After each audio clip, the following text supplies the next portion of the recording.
Divyansh, Hanu Rathi, and is managing partner of Lexidem and Rathi and founder of latestlaws.com. He is an associate member of Chartered Institute of Arbitrators, London. He has done his masters in international dispute resolution from King's College London and has been instrumental in setting up of Indian Dispute Resolution Center. I now request Sir to welcome the guest and kindly start the session. Sir, over to you. Thank you, Smriti, for such a warm welcome. Good afternoon, everyone. I am Divyansh Rathi, managing partner at Lexidem and Rathi and founder latestlaws.com. I would like to welcome our viewers and distinguished panelists to Law Joint and Indian Dispute Resolution Center's webinar on understanding arbitration, mediation, and conciliation. Now, I would like to introduce our chief guests and panelists for today's discussion.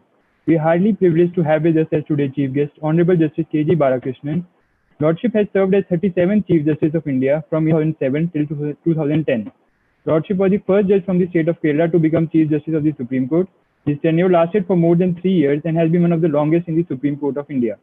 During his time as judge, Lordship has been part of several landmark judgments, like a Kerala High Court judgment where Lordship asked Election Commission to debar political parties from imposing hartals and causing suffering to the public. Lordship was also part of the 3-member Supreme Court which that has decided with PIL filed by 2 National Democratic Alliance leaders seeking cancellation of bail. I think there is some disturbance. Filed by 2 National Democratic Alliance leaders seeking cancellation of bail of a political leader for interference in judicial process in a disappropriate assets case. Welcome, Lordship, to today's webinar. It is indeed our pleasure to have you with us today. Moving on to the introduction of our distinguished panelists for today's discussion, we have with us Senior Advocate Aruneshwar Gupta sir. Aruneshwar sir has been practicing law since the year 1976 in the Supreme Court of India and has appeared in almost all high courts across India, and has also represented clients in New York, USA, Singapore in injury claims, breach of contracts, and arbitration. Sir was advocate on record and additional advocate general for the state of Rajasthan in Supreme Court of India and for almost 14 years.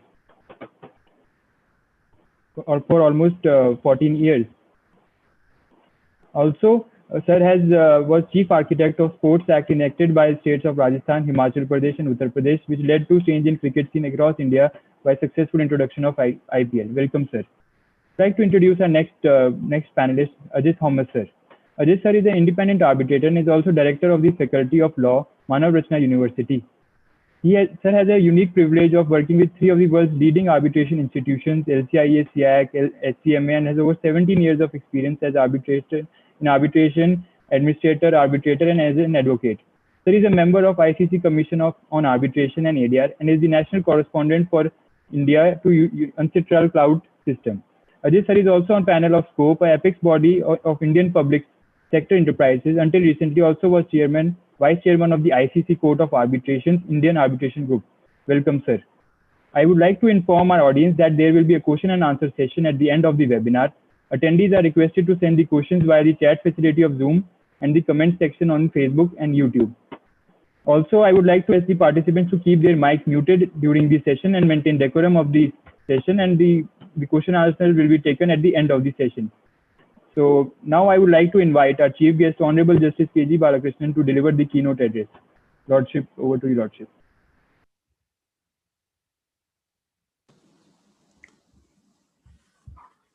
Mr. Aruneshwar Gupta and Divyansh and Mr. Ajay Thomas and other who are participating in this webinar. The arbitration and conciliation now it is assuming more and more importance after this pandemic period. I don't know what is really going to happen to our dispensation of justice in our judicial system. There are large number of cases likely to be there there is a likely to have tendency in all the throughout from the lower court to the Supreme Court. There are, unless so many courts are established by the state, which is not likely by the state, because state is very reluctant to invest money on judiciary. So to start new courts, so all these are impossible to be disposed of in the ordinary course of litigation. because the parties have to be examined, the plaintiff and defendants have to be heard. All these will take, normally it will take time. Of course, the arbitration also takes time, but it could be speeded up in view of the new legislation. It could be speeded up. So these cases, to a large extent, could only be dealt with under by arbitration proceedings. But I must say, the arbitration proceedings are also now it is very, very. Sometimes it is lengthy. We have to curtail the time. We have to be little more practical, and then the lawyers who are practicing, the parties who are the parties are happy to dispose of the matter at the earliest, but the other lawyers should cooperate, and we should even the many of the matters are not, we are not able to finish it within the statutory period.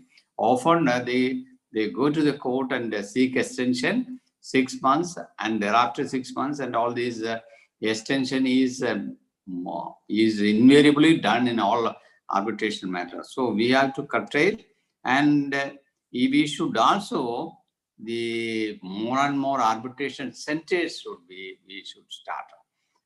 There are few centers in Delhi, but that is not the international arbitration as such has not come to Delhi because of various reasons. So it has to, we should have an international arbitration center by which the matters which go to the Singapore, London, Hong Kong, and all those matters could be dealt with. If a easy and time less consuming time schedule, we fix it, and it is possible.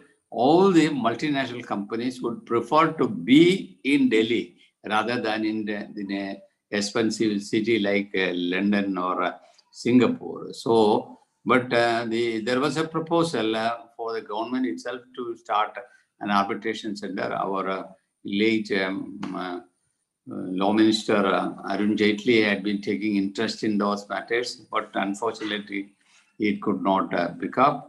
So we should have international arbitration center. We should streamline the whole procedure. The arbitrator, the counsel appearing for the arbitration also should be very, very dedicated and should see that these matters are disposed of at the earliest. Now the law is finally settled, and the time schedule is there, the fee schedule is there, what are the provision by which the arbitration award could be set aside by the court. Interference by the court is very, very less. All the provisions of CPC, Evidence Act, and all is not very much strictly applicable to the arbitration proceedings.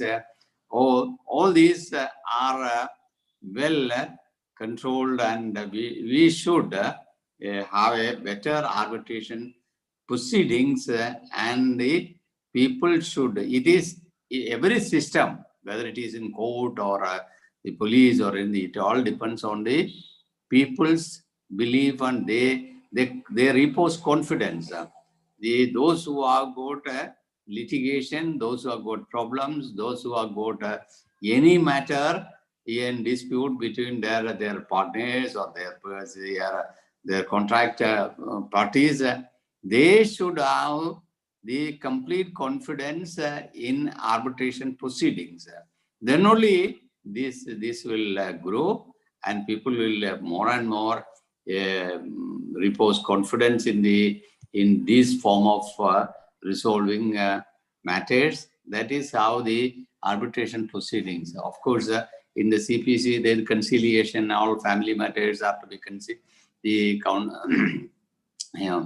all we have got matrimonial cases, other disputes, and all between relatives, and all the other the CPC itself provide for settlement. Now the rules have come, but the CPC has been drastically amended for the commercial matters. Commercial courts have come, so that also almost all the arbitration proceedings, the that is also to a great extent borrowed in the recent amendment in the CPC. This also will help to resolve the problem. And now, because of this pandemic situation, we do not know what is the problem on the members of the legal profession. Many of the youngsters are really suffering because of they don't have the work, they don't have the income, there are difficulties in financial matters. So it is really a problem for the legal, just as in any other field, traders or businessmen or workers suffer. The legal fraternity also face a serious problem. We cannot feel ignorant about all these matters which is taking place around us. So whatever, we have to speed up. We have to warm up everything, and we hope the court system would start immediately, so that the whole system will work out well. It all depends on our contribution to this, our dedication and sincerity, our purpose and work. That all depends on. Arbitration is not a new thing. Everybody knows it is. The procedures are streamlined in the Act, and it is a compressed procedure. The award is passed, and award is not normally questioned and the grounds of challenging the award is very limited. These are all, everybody knows all these things.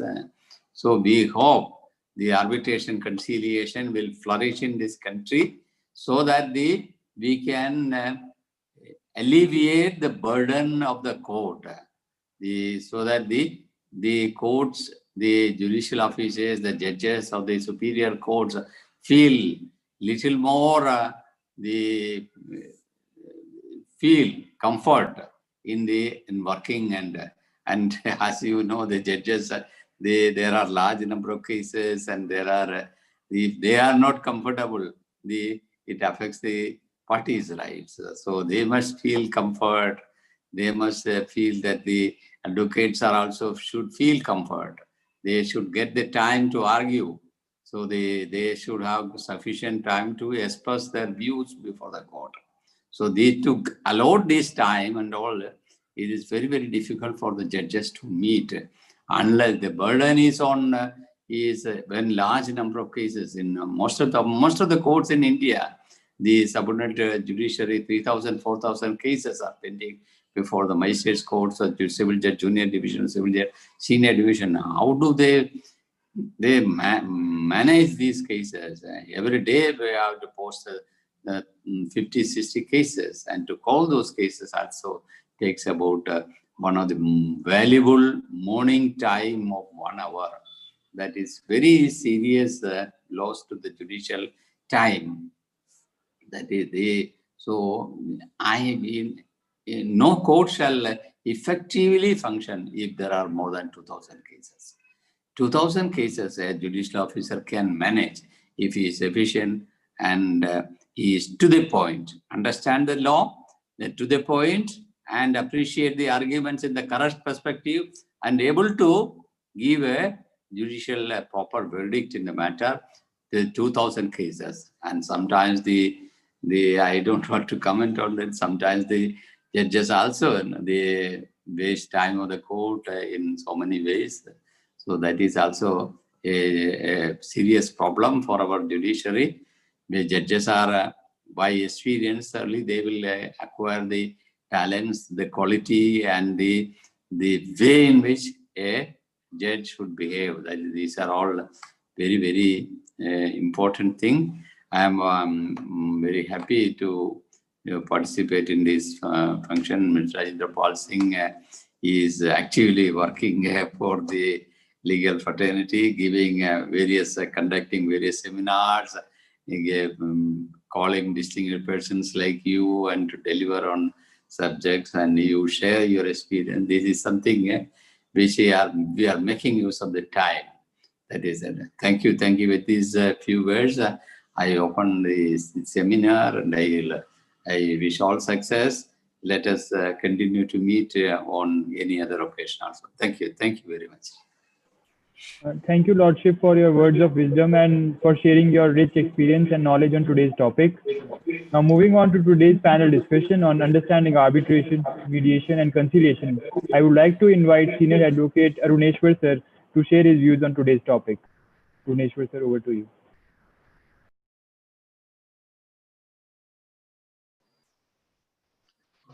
Good evening, everybody, and welcome you all here on this wonderful webinar organized by Law Joint. And I think it's a wonderful thing that they are doing. It's a great pleasure for me to be with holding a platform with Chief Justice K.G. Balakrishnan. And it's very interesting that this is after 20 years that we are on the same platform. In fact, when Justice Balakrishnan joined Supreme Court on 8th of June 2000, at that time I was the Vice President for the Supreme Court Advocate on Record Association. And we started a series of addresses by the judges of Supreme Court, and Justice Balakrishnan was the junior most judge in Supreme Court. And we had the first, when we released our SCORA, the general, which Justice Balakrishnan did. So that was 20 years back, and I am back seeing Justice Balakrishnan. Such a happy. I have appeared before him with a lot of matter. And let me tell you, he has been one of the finest judges and Chief Justice of Supreme Court, and one of the quickest judge. I would say so when Justice Balakrishnan talk of delay, I don't see that he has been doing any delay, because he has been one of the quickest judge disposing of and doing complete justice between the parties. And it's been such a pleasure of appearing before him. So let's go to the topic today. And I think, as Justice Balakrishnan said, this topic is more relevant today than it was ever, because the process of unlocking has started. But let me tell you very clearly that this COVID has changed the world forever. And in this changed world, which will be exactly known as the post-COVID era, the whole thinking process have now dramatically moved to absolutely a new dimension. And if you are aware, we are already into what we call the fourth industrial revolution. We are talking of globalization 4.0, and it is also a fourth educational revolution.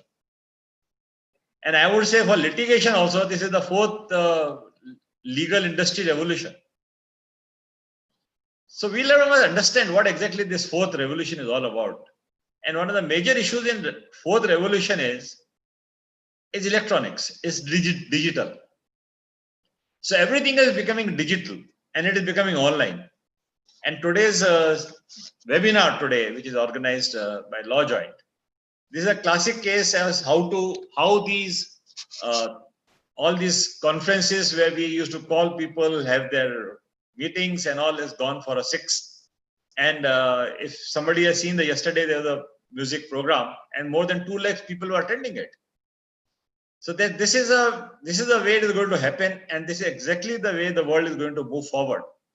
And people will know more about, they will have more openness, more transparency, more clarity, everything will be in a very, very better situation. You see, let me tell you, there are two thinkings parallel going on. One is where we think that we are going towards a civilized society, of which I am a very strong propounder.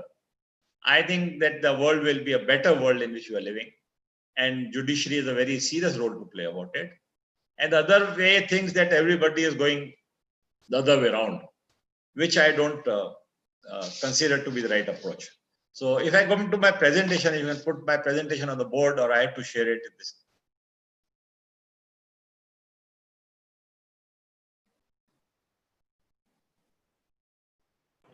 Rajinder sir. So the first we talk about that we are talking of a dispute resolution mechanism. Now, when we are talking about dispute resolution mechanism, the first thing is that there has to be a dispute. So people should understand what exactly is dispute about. In a dispute, you see, every dispute, first there has to be a relationship or a contract. If there's no relationship or there's no contract, there is no dispute. So the disputes really come into existence when people continue to interact with each other, either it's a relationship with a personal relationship, or there's a business relationship. In all these situations, there comes into existence of either a simple relationship or in existence of a contract. Now, when these contracts or relationship come into existence and they don't really work out for any reason whatsoever, now there can be multiple reasons why they don't work out, then there's a breach of contract. Now this breach, now like the present situation, in this COVID situation, there has been breach of all the agreements relating to salaries, relating to businesses. We have been handling so many litigations, in which international litigations, where there was commitments to deliver goods upon a particular time, and it can't be done. So at the end of the day, the contract has been breached. Now, in this breach situation, you will always have two parties coming up. One party is the breaching party, and the other party is a loser party. Do you want me to share the screen if you can't share the screen? Rajendra sir? Yes, sir. Do you want me to share the screen if it is not possible for you? Sharing. Sir, sharing. So that will be easier. Okay. So there's a breaching, when there's a breaching party, and let's go to the next screen. I think this will be a very, this is an experience. This is how you get learning about tomorrow. When you have an arbitration, online arbitration, you will be easier to handle it if you have 2-3 more webinars conducting for yourself. So there's a breaching party. Always in a breaching party, there's a breaching party, there's a loser party. Now that's most important to understand. The loser party is always interested to finish the litigation as soon as possible. Can you go to the earlier slide, Mr. Rajendra? Slide number 2. You've gone forward. Go backwards. Yeah, that's it. That's it. Keep it here. Now there's a breach. Now what I'm saying is the loser party, Mr. Justice Balakrishnan said that there's a delays. Now let us be very clear about it. In every situation, in every dispute, when it goes to litigation or when it goes to resolution, there are 3 people. There's a loser party, there's a breaching party, and there's a party who is going to resolve the dispute. Now, the loser party is always interested to finish the litigation as soon as possible, because they want to get their money back. If the other party is in breach, they want to get their damages and start their business. So they are not interested in delaying them. The breaching party is always interested to delay the process. Now let me tell you very clearly, because most of these people here are young lawyers or they are students. As a lawyer, you see, nobody likes to go to a lawyer's office. It's the worst situation. So you go to the lawyer's office only when you have got some real problem with you. So either they will come to you if they are losing party, or they will come to you if they are breaching party. But once they come to you, then you must understand the interest of your client, but never delay. You see, even in the breaching party, the parties know that they have breached the process. The only issue is that they don't want to compensate for the breaches that they have committed. And they want to delay the process. But I always suggest my clients, look, if you settle it fast, if you come to a conclusion fast, you can start doing a business fast. So end of the day, it is all about business. It is not about litigation. Nobody enjoys litigation.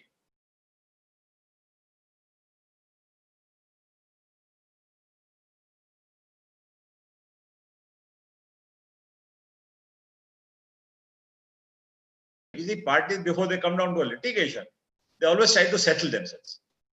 But once they are not able to do, then there is an inability to settle. Now, once there is an inability to settle, then what you see is a litigation. That is when the parties go to their lawyers, and much depends on the lawyer how they deal with the litigations. So then you go to the dispute resolution. And change the slide. So in a dispute resolution is broadly of 4 kinds. In a dispute resolution, basically when we talk of a litigation which lands up in the court. From the court or before the court, there is a procedure for arbitration. Some of the statutes, which one of the earliest statutes of the Industrial Disputes Act, and that provided for a conciliation. So there are statutory provisions, large number of statutes are there, which provides for a conciliation. And in the CPC and even the courts now insist that instead of litigating, you can do a mediation. So there are 4 different dispute resolution forums. End of the day, they are procedural systems. So whether it is a courts, the litigation which you land up in a court, or it's an arbitration which is done by an arbitrator, or what is done by a conciliator, or it is a mediator, they all end up in the dispute resolution process. So now let's go to the litigation. Now let me go to the next slide. The litigation is a very serious process. There's a formal situations, and then there's a final decision process. Now in that decision process, the things are white or they are black. So the one party loses and the other party wins. And it is like a sharp, you see, it's like a fighting a war. So one party gets killed and the other party survives. So it's a very sharp-edged formal process which ends up in more bickering. Rather, here litigation creates more litigation. It is not the litigation ends because the party which is not comfortable with it continues to litigate. And that is why comes to the next slide. It's a very interesting decree which was issued in year 1700 by a Chinese emperor. And let me read it to you. The emperor, considering the immense population of the empire, the great division of territorial property, and notoriously litigious character of the Chinese, is the opinion that lawsuits would tend to increase to a frightful extent if people were not afraid of the tribunals and if they felt confident of always finding in them ready and perfect justice. I desire, therefore, that those who have recourse to the court should be treated without any pity. Now, this is very important. Those who have recourse to the court should be treated without any pity and in such manner that they shall be disgusted with law and tremble to appear before a magistrate. In this manner, the good citizens who may have difficulties among themselves will settle them like brothers by referring them to the arbitration of some old man, like Justice Balakrishnan. So, old and experienced man can resolve the dispute. In a court of law, the disputes are decided. So one must very clearly understand the distinction between a decision and a resolution of a dispute. Once it is decided, then let us see, if people have seen that movie, The Throne of Kings. Whenever there's a war, you see, everybody was a king at one point of time. Everybody is a sister, and people continue to fight with each other. So there's a big fight amongst the people when there are litigation. The litigation normally doesn't end. Litigation gives rise to more litigation. Therefore, in that particular situation, conciliation, arbitration, and mediation, according to me, are the best sources for the dispute resolution.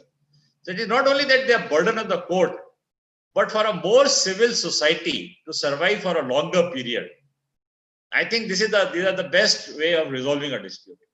So we go to the alternate dispute resolution, which is the next slide. So what is the benefit? Alternate dispute resolution vis-a-vis the court litigation. So one issue is that on alternate dispute resolution, which we are talking about, all the 3 of them, they are private and they are informal. The court litigation is basically we have judges appointed by the government. So and there's a formal. So you have got formal dresses, you have got formal court systems, you have got everything is formal. The pleadings have to be very formal. They have to be structured into a particular manner, and it just can't be that off the cuff. you can hand over the documents during the course of the hearing. So you have to file them in a registry because everything has to be documented, because end of the day, the courts are like High Court and Supreme Court are court of records. So every document that is filed has to be filed in the registry. You just can't get handed over across the table or across the bench to the judges. So they have to be very, very, and judges, and incidentally, my experience of Supreme Court has been that judges read and come down. So they exactly know what is the content of the matter. Then the second point is the flexibility of the procedure. In the court proceeding, the procedures is very strict, and it should be strict. Though there have been casualness, the other things are there, but strictly in the court, you have to follow a certain set of procedure. So once you have pleaded, you can amend it. If you have amended it, then again, at the end of the day, you can't amend. Now, let me give you a very interesting experience of mine. We did a major matter in Singapore, an arbitration. Well, arbitration went, ultimately it went into the court. The issue was that if you file a petition there, the other parties files a reply to that. And in reply to the reply, you can amend your petition again. You don't file a rejoinder. There's no concept of rejoinder. The only way is that you amend your facts. Then the other party can again amend the facts. In reply to that, you can again amend your facts. In the case that we did, it went on for almost 11 times that the both parties had to amend their pleadings. But finally, once the pleadings were finalized, then nobody was allowed to touch the pleadings. And then the best part of this was that there was a common list of dates and events. But then once their dates and events are fact, then the court will not go beyond those documents and those pleadings and that evidence which is on record. Which doesn't happen in an arbitration. And I'll like to give you an experience of an arbitration. We had an arbitration before a retired judge of Supreme Court.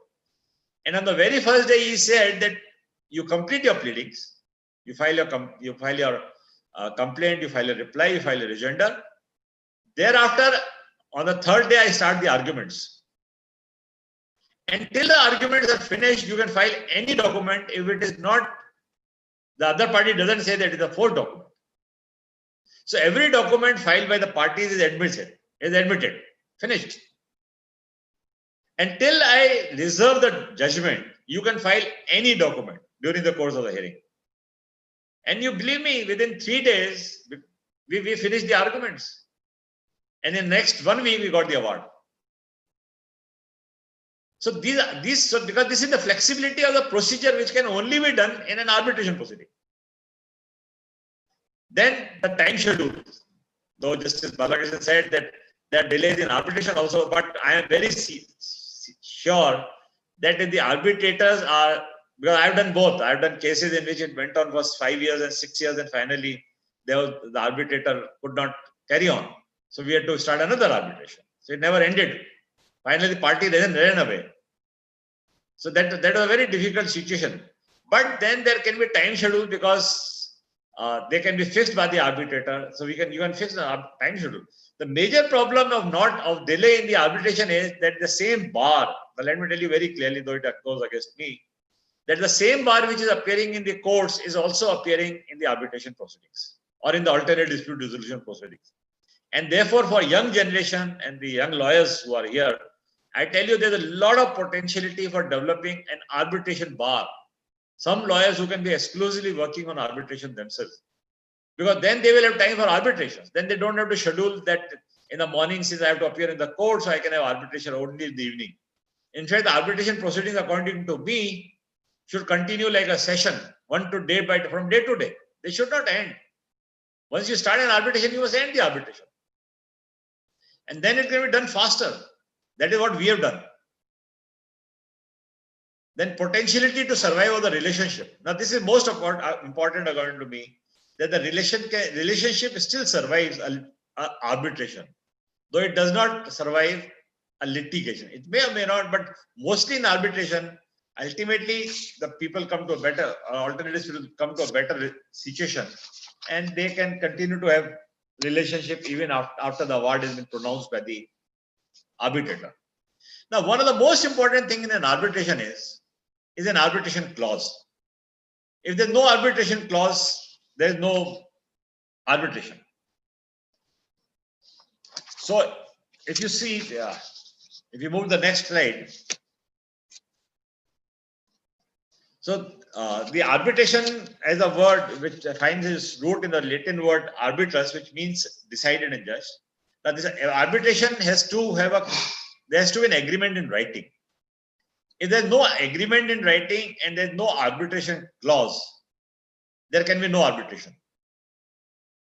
Now, this arbitration clauses are normally built into the agreement themselves. And one of the major litigation, let me tell you, one of the major objection of the losing party, who don't want to go to arbitration and delay the whole process, has been that who will decide that there's an arbitration clause in the contract or not.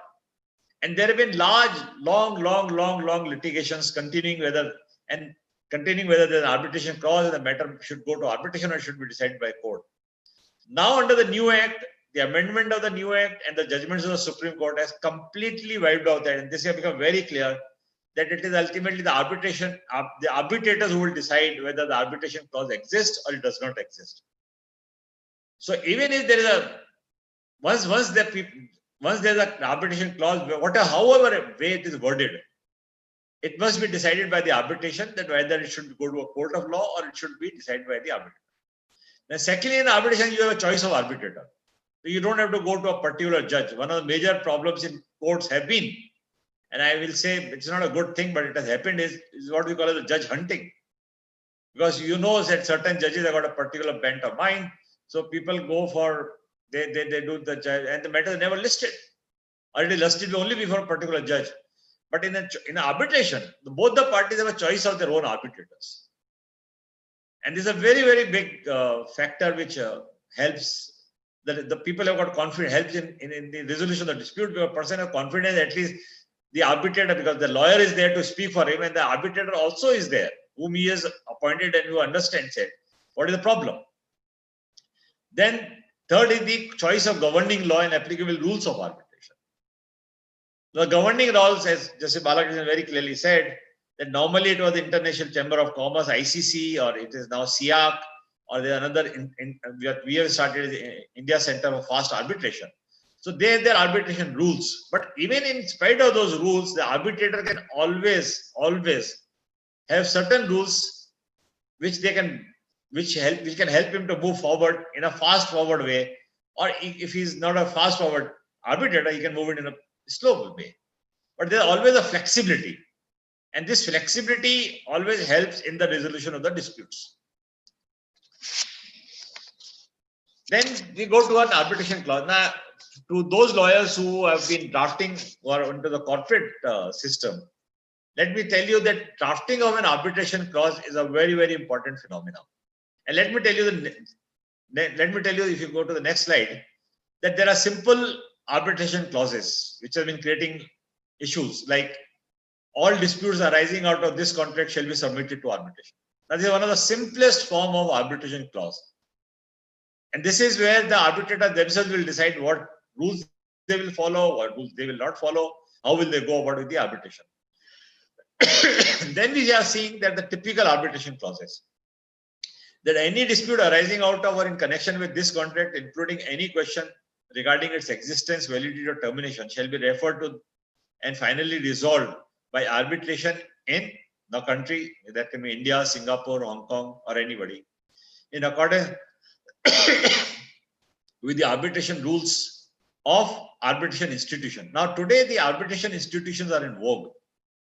In fact, in the new amendments which has come up in place in the 1996 Act, the large number of institutions will be coming up who have the potentiality to get the disputes resolved. So you can put it in your arbitration clause that who is the arbitration institute which will resolve the dispute, as amended from time to time, which rules are deemed to be incorporated with reference to this clause. Now, this is a typical arbitration clause which you can use for the purposes of putting into any contract. This is basically for the corporate lawyers. But normally there's a recommended arbitration clause which I normally use. If you go to the next slide, let me read it to you. This is a typical arbitration which we have been using, which we use as for, because moment you go to arbitration, there's also already always a procedure of conciliation, or there's a procedure of mediation. So we normally build into the clause itself. So we say in the event of any dispute or difference arising between the parties under this agreement, the aggrieved party shall send a communication to the other party stating the issue in dispute, and the parties shall meet to mediate and conciliate the matter and arrive at an amicable settlement thereof within 15 days of the receipt of the communication. So this is one way of settling the disputes, which according to me is the finest way of doing it. In the event of the party fails to arrive at an amicable settlement within 15 days of the dispute having arisen, the aggrieved party shall issue a notice to the other party and appoint its arbitrator for adjudication of the dispute by arbitration. Now, just pausing here for the moment, you see, one of the major problems in all arbitration is appointment of an arbitrator. So one is the forum of arbitration, that whether there is an arbitration clause or not, that is a huge large number of litigation. Second is who the arbitrator appointed. The other party, which is a losing party, always delays the appointment of an arbitrator. So the losing party, now this is the aggrieved party, they should have a right to appoint their arbitrator. Now the other party shall within 15 days of the receipt of the notice appoint its arbitrator, and the two arbitrators shall appoint a third arbitrator, or the parties may agree for arbitration through a sole arbitrator. If the other party fails to appoint an arbitrator or agree to a sole arbitrator, the arbitrator appointed by the aggrieved party shall act as the sole arbitrator and enter upon reference. The dispute shall be adjudicated according to the provisions of Arbitration and Conciliation Act 1996 as amended from time to time. The arbitration proceedings shall be held in New Delhi, India. Now, these are the normal arbitration clauses that I have been using across all my litigation. International, even in the international agreement that we have been drafting, we have been using this as a matter. Now, instead of Arbitration and Conciliation Act, then we say Arbitration and Conciliation or the rules of the institution. So whichever the institution is, you can put it there. So it is easier for you to go ahead with it. Because even in arbitration agreement, you may not agree. So you may have a different set of rules which may move the things. So like construction, in construction contracts, there's already arbitration which we are doing at the India Center for Fast Arbitration, where we've been doing large number of construction contracts. And we are also starting a matrimonial center for them, where we can, these things can be resolved faster. Now, let's go to the next. Now, this is again how arbitration has been looked upon by, it's a very interesting arbitration clause by George Washington. This shows the strength of the people when they are, used to draft these clauses. And it was a very serious issue. In fact, today, when you draft the petition, nobody looks into the arbitration clause. People are very keen to look into the consideration and close the clauses. Now, this was the arbitration clause from the George Washington will, that all disputes, if unhappily and any should arise, should be decided by three impartial and intelligent men, known for the probability and good understanding, two to be chosen by the disputants, each having the choice of one, and the third by the two, which three men then chosen shall unfettered by law, now that is very important, unfettered by law or legal constructions, declare their sense of the testator's intention, and such decision is to all intentions and purposes to be binding on the parties as if it had been given by the Supreme Court of United States. Now this is the strength to which the arbitrators can be there. If you really do something, at the end of the day, the parties want the disputes to be resolved. The testator wants that his will should be really given effect. So once the arbitrator is a person, an old man with sense of justice, then he can resolve the dispute in a manner that it gives, it's a win-win situation for both. At the end of the day, the people realize the party in dispute also knows that there's some, they've gone through some problem. Like today, the COVID situation. So if you say, okay, you give 70% of the rent or 80% of the rent or 70% of the salary or 80%, well, ultimately people can't survive without these because there are investments, huge investments involved. So there has to be a solution. So you extend the time. So there can always be a solution which can be worked out, which can't be done in a court of law. Once you go to the court of law, if there is a breach, the compensation has to be paid. Full stop. So this is where the flexibility of an arbitration comes in. So then we go to the next of the benefit of the arbitration. Again, I'm insisting on the same situation that the private proceedings usually behind and closed doors. Now, this has become very, very important in today's situation because which involve, trade secrets and know-how. Today, IPR issues are very, very serious, and some of these software issues. In some of the major litigation that we are doing, there have been situations where you don't want to put the whole understanding of your IPR, of your trade secrets into the public. In those cases, arbitrations are one of the finest way of resolving the dispute because the moment you file a document in the court of law, then it becomes a public document. But in an arbitration, you can always come up with a situation where they don't have to go into the public. So they don't become public documents. Then parties can appoint sole arbitrator or panel arbitrator. Party know who will resolve their disputes. Then arbitrators can be an expert in the field. Now, this is very, very important according to me. Because I always use I say that one of the biggest mantra for every lawyer is that if you want to help, you see, ultimately you are in a service industry. So if you want to help your client, the first thing you must know is how your client is doing his business. Now, if you have got experts who have done a particular, who are experts in their field, then they can be very, very helpful in resolving the technical disputes. And this has been a major issue. Why in all arbitration today, basically like construction contract, we have got engineers, we got chief engineers sitting on, two of the chief engineers sitting on either side, and then we have got a retired chief justice or a judge of high court sitting as an arbitrator who sees that the law is followed and equity is done. So if you can always have an expert of this field. So like we did in a construction contract where there were very serious issues on whether a road roller has to move 12 times or it has to move 8 times for construction of an airport. Now, you need a chief engineer to share ultimately what is the impact of the movement of the road roller for construction of a railway or of a runway. Then in certain situations, arbitration award may be enforced in a country where loser assets is situated. Now, this is another way because there are a large number of decrees and large number of awards which are pending, which can't be executed. So the court will only decide a case and okay, they'll finish with it and then you go for execution. And the Privy Council always said that the execution is more difficult than getting a judgment in your favor.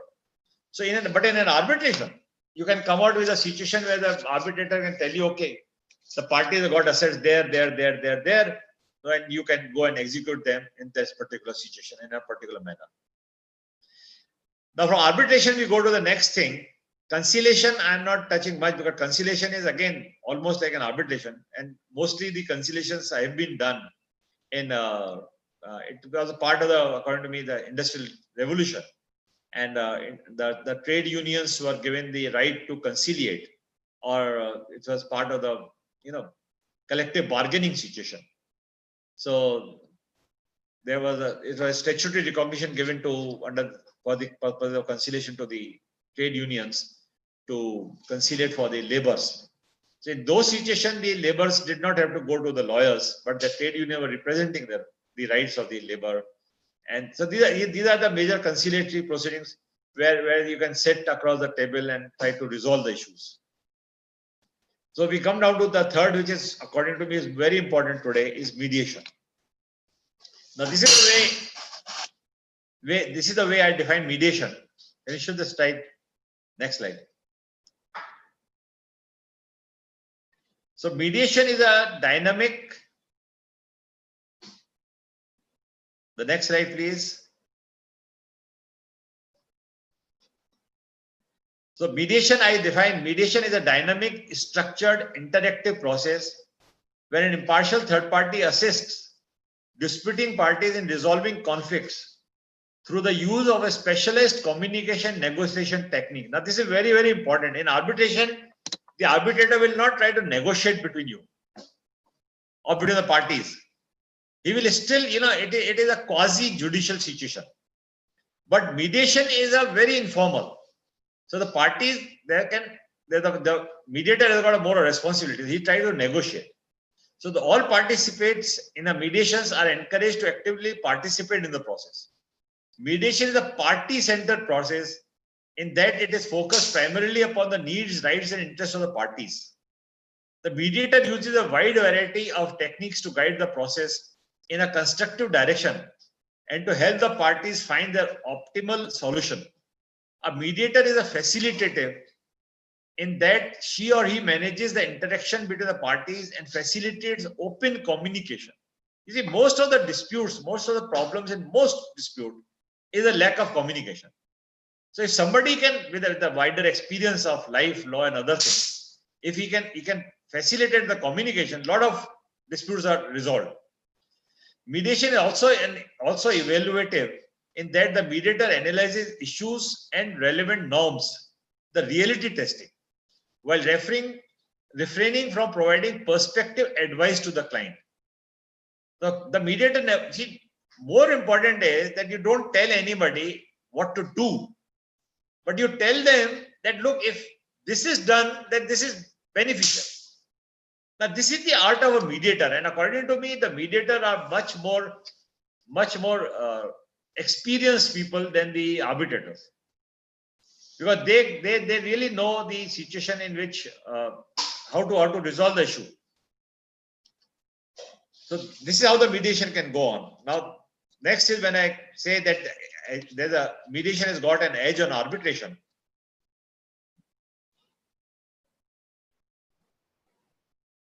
Now, this is how the mediation has got an arbitration. So as I said, that there's one of the major problems in all arbitration is the presence of arbitration clause. Now, in mediation, there is no arbitration clause. But let me tell you, and let me suggest to everybody who goes for these mediations and arbitration, that even before entering into an mediation, you must get a mediation signed by both the parties. Otherwise, the binding effect of mediation will be very difficult. So if you are doing a mediation, or you are getting into a mediation between the parties where there is no arbitration clause, you must enter into a independent mediation and mediation clause. So once that is there, then the settlement between the parties will get a binding effect. Ultimately, there is to be binding nature of the or whatever is done, whether it is a mediation. As I said, conciliation comes by the statute, so the courts, the statutes bind them, and arbitration, of course, is binding. So there are no strict pleadings. In fact, there can be mediation where there are no pleadings at all. You can resolve the dispute even without entering into pleadings. Then there are no strict procedures to be followed. A simple settlement by intervention of third party. But still, there is a binding nature of the mediations. So if the mediation, you resolve a dispute and they are binding, I think both the parties are happy, and this is one of the finest way of resolving a dispute. Now let me come down to the next, which according to me is a very, very important issue, and that is what we are leading to. And this is very important for the new generation. This is what we are leading to now in the post-COVID situation, and everybody, you have to be, get used to making presentations, putting the presentations on the slides, putting them on the internet so that you can argue the matters. So it is a paperless pleadings and evidence and proceedings. Everything is digital now. But then these proceedings can be recorded. So we are in a much better situations where people can see whether the transparency has been there or arguments, or what arguments are actually conducted. So there's a situation where we are coming to open courts now, or open proceedings now, or we are resolving the dispute. Then there's a remote participation, like the webinar that we are having is a remote participation of all these people. Then presentation and transcripts of pleadings and evidence and submission in multiple languages. Now this is very important for international arbitrations, because a large number like Canada, still the judgments are coming in Spanish or French. So when you can have multiple languages, today Google can, there are a lot of translations which are going on, and it is easily translate. Transcriptions can be provided in different languages. We have got a lot of problems in Indian languages, and Supreme Court has recently started having their judgments in 14 languages. So on the line, you can have multiple languages which you can do it. So this will be very, very easy, and it will resolve help a lot of it. And now coming to the last topic which Justice Balakrishnan also touched, and I'm really very keen to push this, that how India can be a hub for arbitration and mediation. You see, when we started our career, every time we had any issue, they'll say, okay, let's go to London and have an arbitration. Because ICC London was and I always say that this is a very big issue of what we call as the litigation tourism. So at that point of time, this was extremely, everybody wanted to go to London. Going to London was a very big thing. And then we did major arbitrations in Singapore. So Singapore has become a big hub. We did our first arbitration in 96 in Singapore when SISC was just born. Today, India can be a hub of arbitration and mediation center for a large number of countries. Let me tell you, you must realize this, that in India, in the world, there are 215 countries, out of which about 123 are democracies. And all democracy has a common law. This I am telling for the new generation. Kindly hear it very carefully. 123 countries are democracies. You leave aside the 8 top countries in the world. Forget about them. Forget about USA, UK, Australia, New Zealand, Hong Kong, Singapore, Japan. There are still 100 countries behind you, which look towards India, like Sri Lanka. The entire African countries are there. And last year we went to Zambia for a Commonwealth conference, and they want India to take a lead in arbitration and mediation. So India can become a hub for arbitration and mediation for these countries. Like you go to SISC, Singapore, those people love to come to India. So, and the important is that when you write an arbitration clause, you must write that it will be in India. So who will choose where to mediate? Commercial players, contract draftsmen, and not the mediating lawyers. So it is very important for all corporate lawyers to understand this, that they should have an arbitration clause where the resolution dispute is in India. Then what are the drivers is the certainty, speed, efficiency, absence of risk, mediation tourism. So when people start coming to India, then India becomes a hub. How to create a new arbitral venue and choice of global market, clear rules and immaculate execution. These are for those persons, and maybe Rajendra ji will be interested to start an arbitration center himself. That if you have clear rules and execution is important, then you can have your own arbitration centers. Then India has a massive commercial and talent in its borders, is ready for a launch.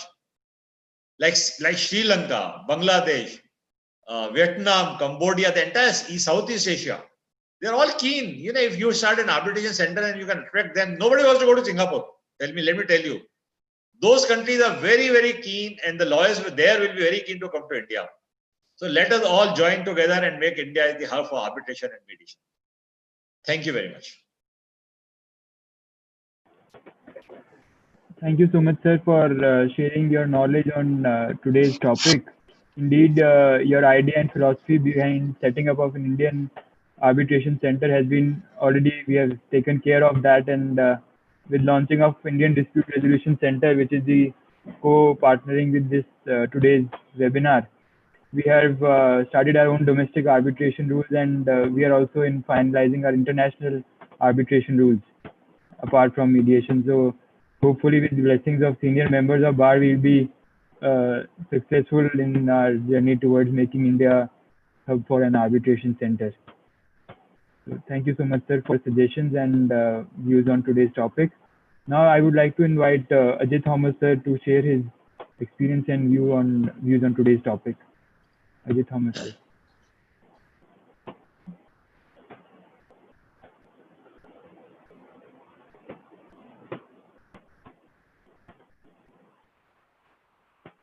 Just kindly, yeah. Okay, thank you, Divyanshu.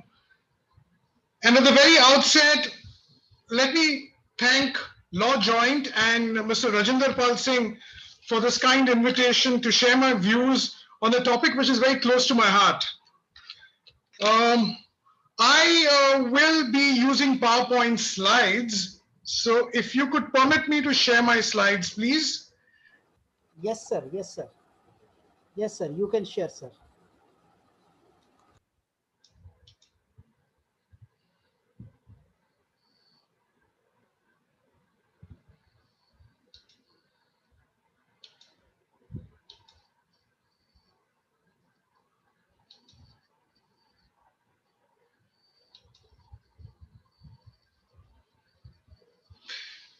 Okay, can I confirm that you can see my slides? Yes, sir. Yes, Okay, sir, please. great. Justice Balakrishnan, Mr. Gupta, ladies and gentlemen, Divya Sajjano, a very good evening to all of you, and it's indeed a pleasure and a privilege to be addressing you on a topic which is, as I said earlier, is very close to my heart.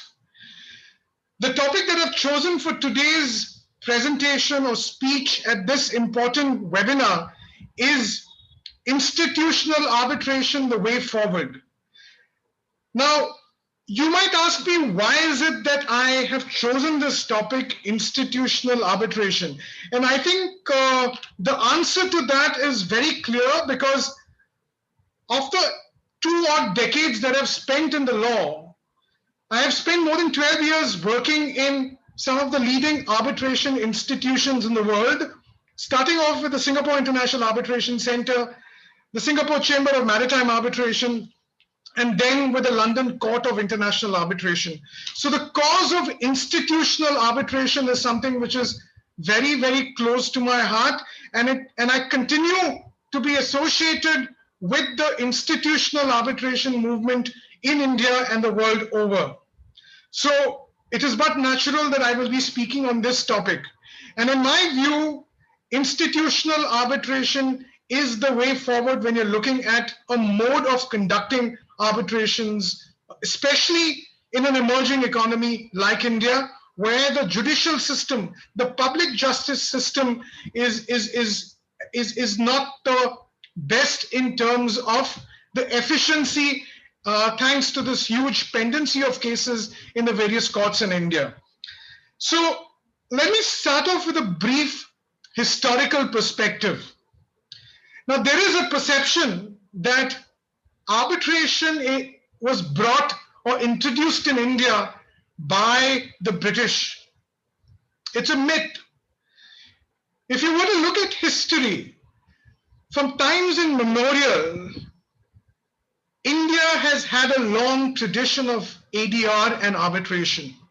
If you look at the Mahabharata, Lord Krishna, you will remember, acted as a mediator and arbitrator in the dispute between the warring Pandavas and the Kauravas. And interestingly, it is also said that that was the first example of a failed mediation on arbitration, because Lord Krishna ultimately was not successful in resolving the disputes. He was not successful in preventing the war. So short point I'm trying to make is that we've had a long history of arbitration. Arbitration and mediation is not something which was introduced into India by our former colonial rulers. It is also a concept which finds mention and recognition. That's Lord Krishna in acting as a mediator and arbitrator between the warring Pandavas and Kauravas. And if you were to look at the ancient law digest or the Smritis, there's one particular Smriti called the Yajnavalkya Smriti, which makes reference to elaborate tiers of institutions which were present in ancient India. And ladies and gentlemen, if you look at this concept of panchayats, again, it's an age-old concept which continues to exist even in present-day India. So the concept of a panchayat is nothing but a very simplified form of arbitration.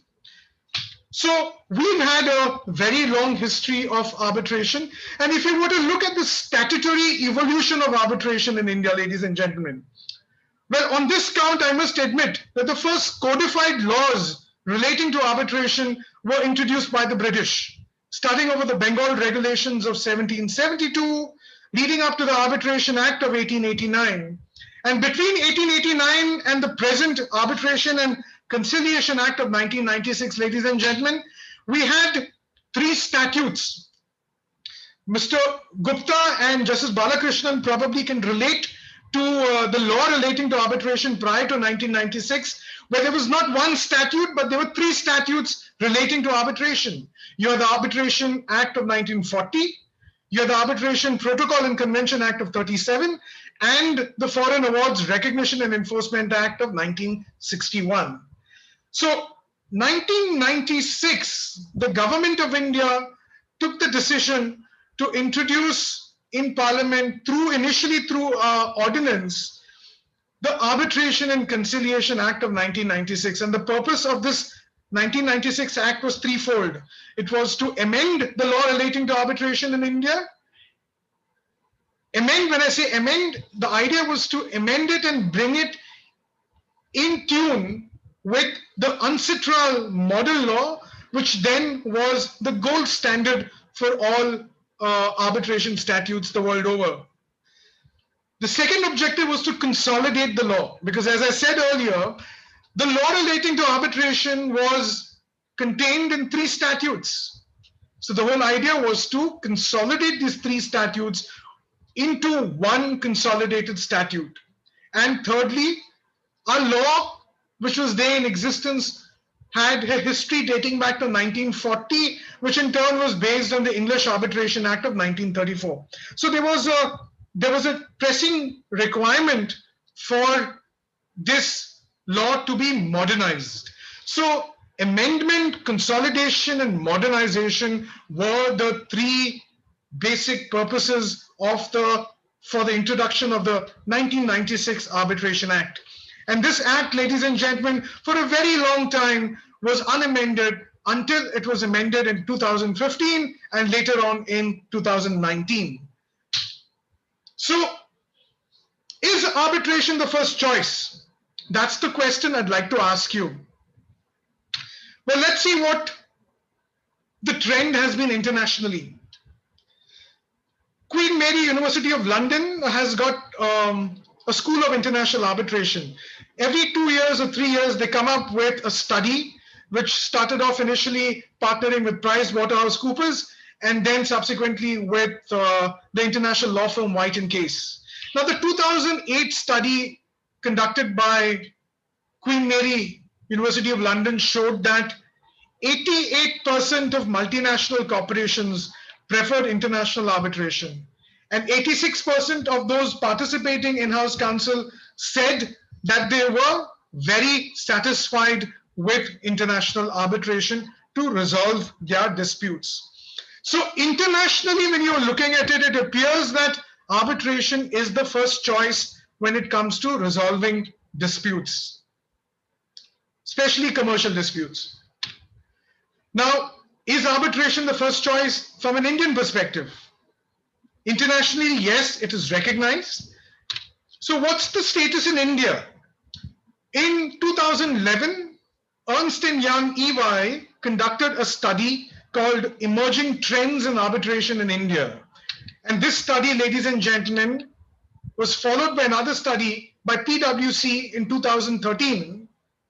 And both these studies, if you look at the screen, show that in a large number of cases, parties had expressed a desire through their contracts to resolve their disputes to arbitration and not litigation.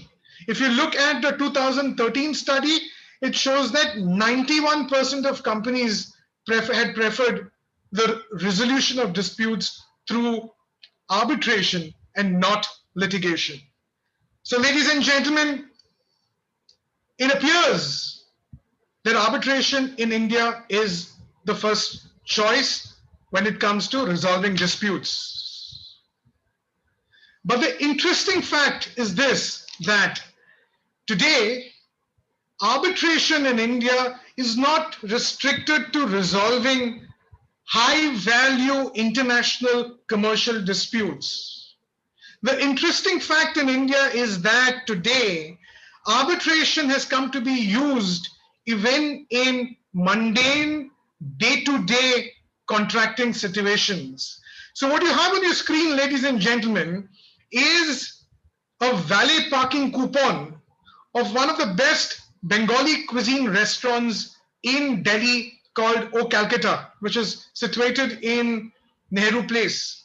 So if you look at the terms and conditions of the valet parking coupon, the last paragraph says, all disputes shall be settled in India through arbitration in accordance with the Indian Arbitration and Conciliation Act. So, ladies and gentlemen, the short point I'm trying to make here is that arbitration today is no longer restricted to high-value contracts, commercial disputes, complex disputes. You find an arbitration clause even in day-to-day contracting situations. So why arbitration? What is so special about arbitration? Well, you've all heard of Nani Palkiwala. Now, Nani Palkiwala in his book, We, the Nation, the Lost Decades, writes, and I quote Nani Palkiwala, if I were appointed the dictator of a country in the short period between my appointment and assassination, I would definitely impose a law making arbitration compulsory in all commercial contracts, unquote. So, ladies and gentlemen, the late Nani Palkiwala was a great fan of arbitration. He dreamt of creating a sustainable arbitration environment in India. But, ladies and gentlemen, notwithstanding Nani Palkiwala's great fascination for the process of arbitration, in today's India, there are more pressing reasons why we need to look at arbitration to resolve our disputes. And that also perhaps explains why the preference of corporate India is today unmistakably with resolving disputes in arbitration and not in a court of law. And that, ladies and gentlemen, is reflected, I would say, by this picture. You might ask me, what has this Jeep on your screen have in common with a point I'm trying to make? The short point I'm trying to make, ladies and gentlemen, is that just like the Jeep on your screen, the public justice system in India, represented by our courts, is burdened with this huge pendency of cases. And because of this huge pendency of cases, and notwithstanding all the efforts being put in by the judiciary to clear that backlog, it is the wheels of justice in India, ladies and gentlemen, tend to move ever so slowly. And that is why it is the courts themselves in India who have started encouraging the resolution of disputes through the medium of arbitration and mediation. And this, ladies and gentlemen, is manifested by the establishment of various high court arbitration arbitration and mediation centers annexed to the various high courts. The first arbitration center annexed to a high court, if I remember correctly, was established in December 2009 by the Delhi High Court, which was initially called the DAC and today called the Delhi International Arbitration Center. So, ladies and gentlemen, the DIAC, as it is called today, is a shining example of one of the most successful institutional arbitration mechanisms in India today. And this was a creation of the judiciary, because the judiciary has realized that because of this huge pendency of cases, 3.4 crore cases at the last count, there is no way that the courts are going to be in a position to provide an efficacious and expeditious way to resolve these, to clear this backlog.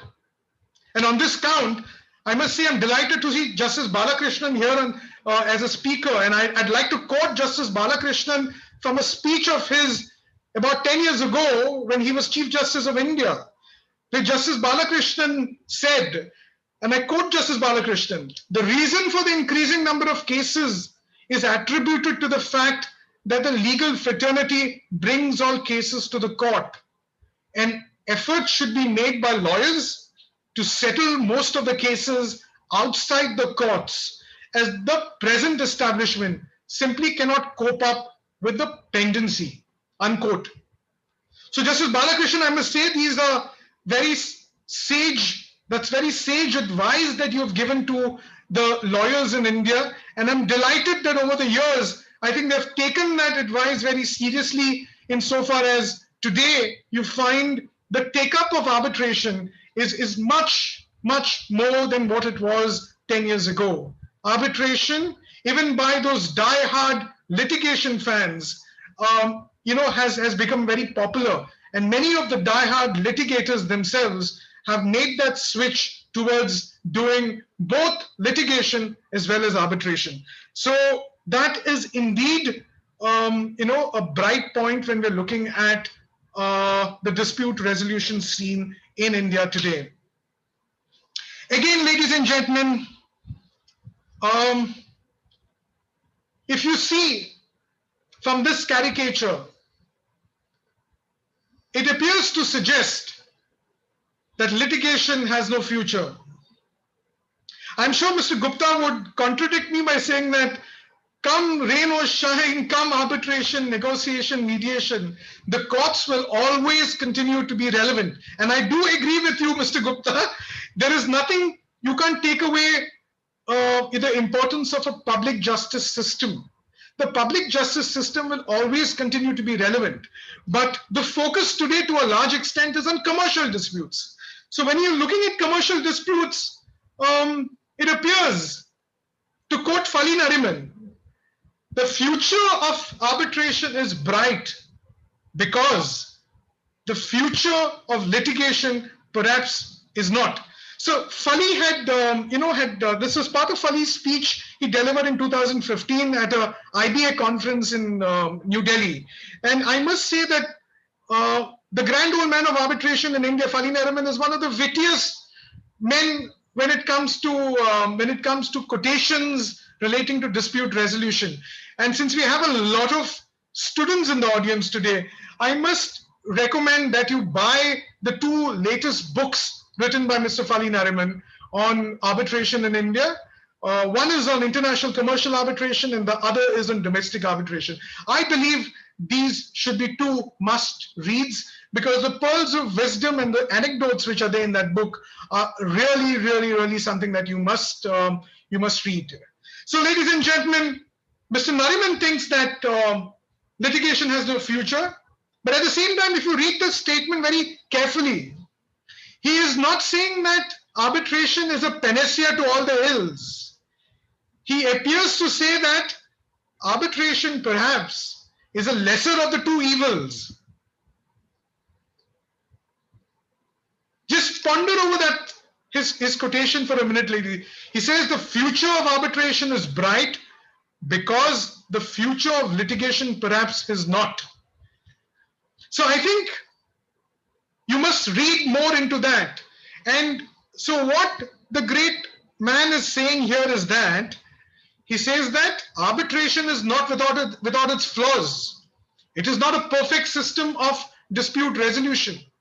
Arbitration has its flaws, and that is why, in addition to arbitration, one must always explore the possibility of resolving disputes through the process of mediation and conciliation, as was adverted to by Mr. Gupta. You know, in the absence of a dispute being resolved satisfactorily through the medium of mediation and conciliation, in the absence of that, when the failure of mediation, then I believe arbitration is a much better way of resolving disputes vis-a-vis litigation. And I think that's the takeaway from what Mr. Nariman had to say from that quotation. So ladies and gentlemen, moving on to the arbitration galaxy now. Quickly, I would like to tell you that basically arbitration is of two types. Domestic arbitration, international arbitration. Domestic in turn is commercial arbitration, statutory arbitration. International arbitration can be international commercial arbitration, state-to-state arbitration, and investment treaty arbitration, which is becoming increasingly popular in India today. So this is important because it leads me very nicely to the two modes of arbitration. So you should not confuse between the types of arbitration and the modes of arbitration. Now, all those types of arbitration can be conducted either in an ad hoc arbitration or in an institutional arbitration. So essentially, arbitration, they say, is bifocal. Bifocal because it can be conducted in two modes: institutional arbitration mode and an ad hoc arbitration mode. Now, what's the difference between these two modes? And both, to explain very succinctly and in a very in a brief manner, I've quoted definitions on both from two leading textbooks on arbitration. For ad hoc arbitration, I'm quoting Russell on arbitration. Russell on arbitration says that ad hoc arbitration is an arbitration without an arbitral institution being specified to supervise the proceedings, or at least to supply the procedural rules for the arbitration. Institutional arbitration, to quote Redfern and Hunter, the leading book on international arbitration, Redfern and Hunter have defined institutional arbitration as an arbitration administered by a specialist arbitral institution under its own rules of arbitration. So, ladies and gentlemen, the distinction between these two modes of arbitration appears to be, in one, there is a set of rules on the basis of which the process is conducted. Secondly, in the second process, there is an institution, like Mr. Gupta mentioned, like the ICC in Paris, or the SIAC in London, or the SIAC in Singapore, or the LCI in London. There is a specialist arbitral institution which is overseeing the conduct of those arbitrations. Both these advantages are not there in an ad hoc arbitration. But in an ad hoc arbitration, yes, the parties have the great advantage of flexibility of procedure. The arbitrators have the flexibility of charging the fees, whatever fees they feel correct, given the facts and circumstances of those two cases of the case. So both ad hoc arbitration and institutional arbitration, ladies and gentlemen, have their advantages and disadvantages. But you must realize that I come from an institutional background, and therefore my preference will always be, to a large extent, for institutional arbitration, because for almost 12 years I have been evangelizing the cause of institutional arbitration. And what you have on your screen, ladies and gentlemen, is a flow chart which shows you how structured is the process of arbitration under the rules of an institution. Now, what you have on your screen is the flow chart which shows you the structured manner in which an arbitration flows in an institutional arbitration. And this structure, this framework, is constituted by the rules of the institution. And the greatest value add which an institution offers, in addition to the rules, ladies and gentlemen, is that there is a dedicated secretariat of the institution which is supervising the entire process of arbitration. Every correspondence which is exchanged between the tribunal and the parties in an institutional arbitration has to be copied to the secretariat of the institution.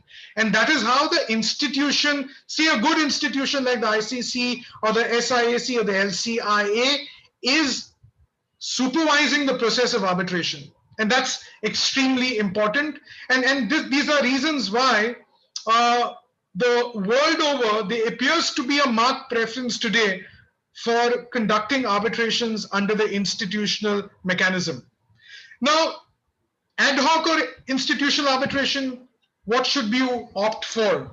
Well, as I said earlier, both processes or both modes have their advantages and disadvantages. So ultimately, it's a matter of choice of the parties. Parties can choose depending on what they think is better given the facts and circumstances of their case and the comfort levels of the parties and the tribunal. But ultimately, it's also very important to see what the world is thinking about which is a better mode of conducting your arbitration. Again, I go back to those various studies conducted by Queen Mary University of London. The studies of 2006, 2008, and 2015, ladies and gentlemen, will very clearly establish that the world over, there is a marked preference to resolve disputes through the medium of an institution and not ad hoc arbitration. 2015 study showed that 79% of arbitrations were conducted under the institutional arbitration mode. So, ladies and gentlemen, these are international statistics. So, what exactly are the domestic statistics? What do you think is more popular in India? Institutional arbitration or ad hoc arbitration? There are no hardcore statistics I have to share with you, but I can share with you anecdotal experience, anecdotal evidence. Now, anecdotal evidence seems to suggest that in excess of 90% of the current ongoing arbitrations in India are ad hoc arbitrations. I don't have hardcore evidence, but this is purely anecdotal evidence. Again, I'd like to quote that study conducted by EY of 2011. And this study showed that, and I quote that report of EY, although ad hoc arbitration continues to be the preferred choice in the domestic scenario, the Indian system has seen an increasing rise in institutional arbitration. So there seems to be, at least in 2011, a marked preference for ad hoc arbitration. Now, moving on to the PwC study of 2013. Now, the 2013 study said that majority of the companies in India that experienced arbitration preferred ad hoc, 47%, over institutional arbitration, 40%. So again, statistics show that ad hoc arbitration continues to be more popular vis-a-vis institutional arbitration. Now you might ask me, why is it that notwithstanding the plethora of advantages that institutional arbitration has, why is it that ad hoc arbitration is so popular in India? Well, this is a joke which I used to always talk about. Should you opt for ad hoc arbitration or institutional arbitration? I always compared ad hoc arbitration like a Rolls Royce of 1920s vintage and institutional arbitration like a Honda Accord. But I think over the years now, this difference between ad hoc and institutional arbitration has reduced to a large extent, especially in the Indian scenario, because now, since the 2015 amendments and the 2019 amendments to the Arbitration and Conciliation Act, there is a time limit for the conduct of the process. It was 18 months, a maximum of 18 months under the 2015 amendments, and now it's a maximum of 24 months. So that bridge between, or at least on the timeline front, between ad hoc and institutional arbitration has come down now under the new amendments. But analyzing the factors which have led to the popularity of ad hoc arbitration in India, ladies and gentlemen, I have 4 or 5 reasons. Quickly, I'll have a look at them. Firstly, I would say is legal history. Ad hoc arbitration was very popular in England. Institutional arbitration was something which took roots in continental Europe. And because we inherited the British common law system and the traditions of the British common law system, we also inherited a fine ad hoc arbitration culture. Secondly, ad hoc arbitration is the default mode. If you do not specify in your contract as to the mode of arbitration, then by default, your arbitration will be an ad hoc arbitration. Thirdly, I would say there's been an absence of active arbitral institutions in India. And because of the lack of active arbitral institutions in India, there has been lack of awareness about institutional arbitration and its advantages. And lastly, ladies and gentlemen, I would say that ad hoc arbitration has been popular because there has been a lack of legislative stimulus to institutional arbitration. What exactly is legislative stimulus? Now, if you were to look at the definition of arbitration under the Arbitration and Conciliation Act, Section 21A says arbitration means any arbitration, whether or not administered by a permanent arbitral institution. Other than mentioning the fact that your arbitration may be conducted under the rules of an institution, there's nothing which seems to encourage parties to use institutional arbitration to resolve disputes.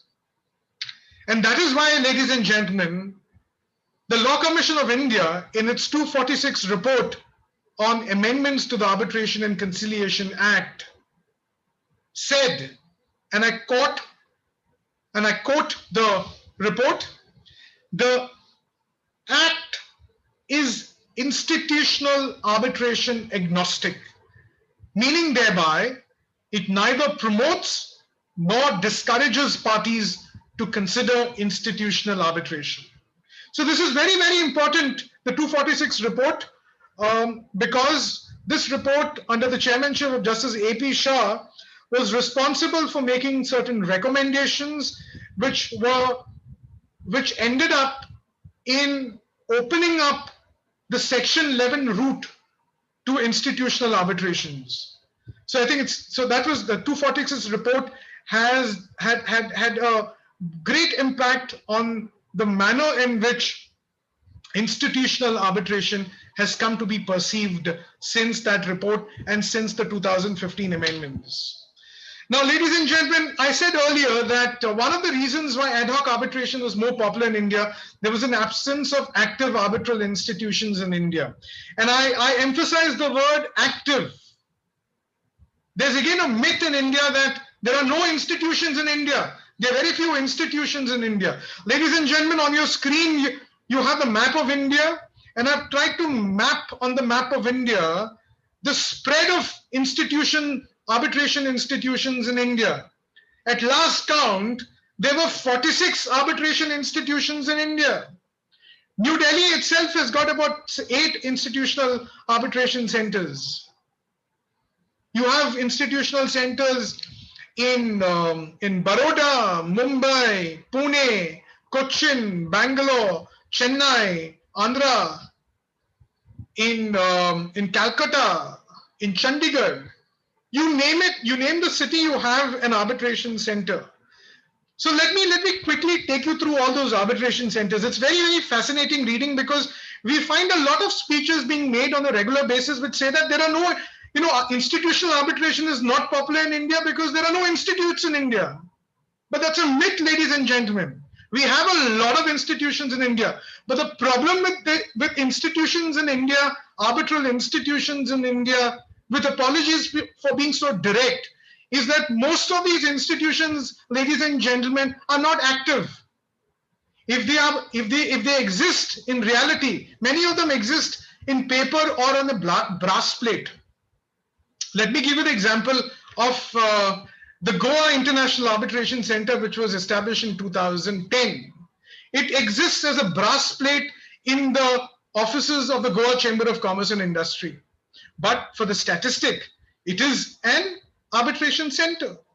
There are lots of arbitration centers like that which exist only on paper or in a brass plate, and those which exist do not have adequate facilities. They do not have adequate dedicated staff to conduct proceedings in an efficacious manner.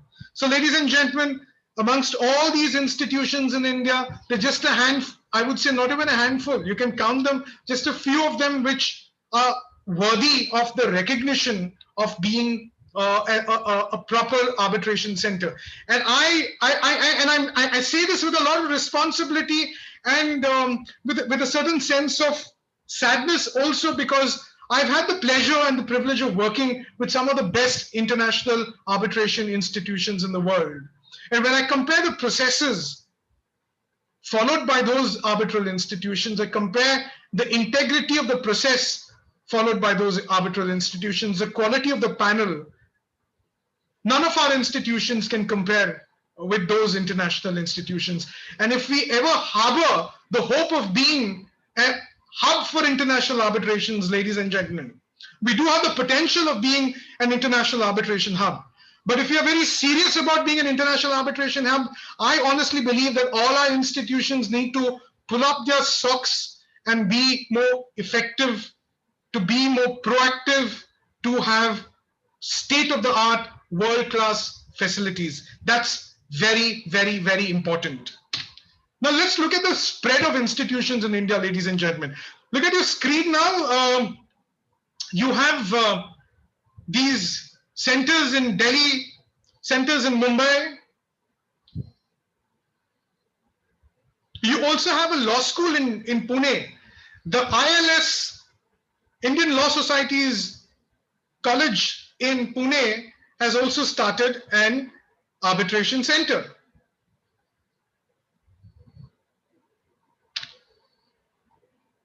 You have arbitration centers even in a tier 3 city like Baroda. So we have a whole host of arbitral institutions in India. We not only have generalist arbitration institutions, we also have specialist arbitral institutions. For the construction and infrastructure sector, there is the Construction Industry Arbitration Council. For resolving disputes between the public sector enterprises and private sector entities, there is the SCOPE, Forum for Conciliation and Arbitration. SCOPE, ladies and gentlemen, stands for the Standing Conference of Public Sector Enterprises, which is the apex body for central PSUs. Then you have a body called the Permanent Missionary of Arbitrators, which functions under the Department of Public Enterprise, Ministry of Heavy Industries and Public Enterprises. Now, this is for resolving disputes between public sector enterprises, inter se, and between PSCs and government departments and ministries. This has been replaced in 2018 with a new mechanism called the AMRCD. You also have business mechanisms that have arbitration processes. The jute industry, Bengal Chamber of Commerce, the Bombay Stock Exchange, National Stock Exchange. Even in Coimbatore, you have the Southern India Cotton Association, which is the apex body for the cotton trade in Singapore, in Coimbatore in South India. Coimbatore also has this, Chamber of Commerce also has an arbitration mechanism. Then you have the court-annexed arbitration centers. Ladies and gentlemen, there are 5 high courts in India which have established formal court-annexed arbitration centers. The Delhi High Court, 2009, followed by the Karnataka High Court. When Justice Vikramjit Sen was Chief Justice, he established the Arbitration and Conciliation Center in Bengaluru. When Justice Kaul was chief at Punjab and Haryana High Court, he established the Chandigarh Arbitration Center at the old district courts in Chandigarh. The old district court building has been converted into the Chandigarh Arbitration Center. When Justice Kaul moved over to Madras, he established the Madras High Court Arbitration Center. And ladies and gentlemen, I believe there is also a mediation and arbitration center in Hyderabad annexed to the High Court of Andhra and Telangana. International arbitral institutions, ladies and gentlemen, there was the LCIA in India, which was launched in 2009 by no less a person than Justice K.G. Balakrishnan.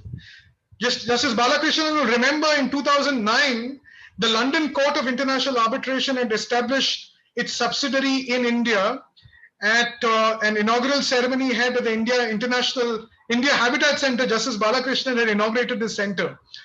As a matter of fact, I was the founding registrar and director of the LCIA in India, but sadly that institution shut its operations in India in 2016. So Justice Balakrishnan, just for your record, the institution which you had inaugurated way back in 2009 sadly closed in India in 2016. Then you have the ICC Court of Arbitration. It has a representative office in Delhi. The Singapore International Arbitration Center has set up marketing and representative offices in India. Mind you, they have not set up any centers to administer arbitrations, but the SIAC has only set up marketing offices in Mumbai in 2013, and in 2017, it also set up a marketing office at the GIFT city in Gandhinagar. GIFT, as you know, is our present Prime Minister's pet project as a financial center which is coming up in Gandhinagar. So LCI is out of the scene. The Permanent Court of Arbitration at The Hague has also signed a host country agreement with the government of India to set up a regional facility in New Delhi. But sadly, nothing has come out of it. It still is something which is only on paper. And then finally, you have the Chartered Institute of Arbitrators, which is not an arbitration institution in the true sense of the term, but the Chartered Institute of Arbitrators is only a training and accreditation body for arbitrators. So, ladies and gentlemen, I hope I've been able to demystify the thought that arbitration, there are no arbitration centers in India. In fact, we do have a lot of arbitral institutions in India. But to quote the present Attorney General of India, Mr. K.K. Venugopal, now Mr. Venugopal in a speech a couple of years ago said, and I quote Mr. Venugopal, unfortunately, India has no institution that can come anywhere near the efficiency and competency of international arbitral institutions. So, ladies and gentlemen, this is where we stand when it comes to institutional arbitration in India. There is a tremendous opportunity for a good international institution in India, because almost all the existing institutions, as I said, excepting for a few, do not have nothing in common with the best institutions in the world. So this is a big void which is there in the Indian arbitration ecosystem. And if India harbors the dream of being an arbitration hub, then I think this needs fixing at the earliest. Now, this is 3/4 of my speech. Can Mr. Singh and Mr. Rathi confirm as to how many more minutes I have to complete my presentation?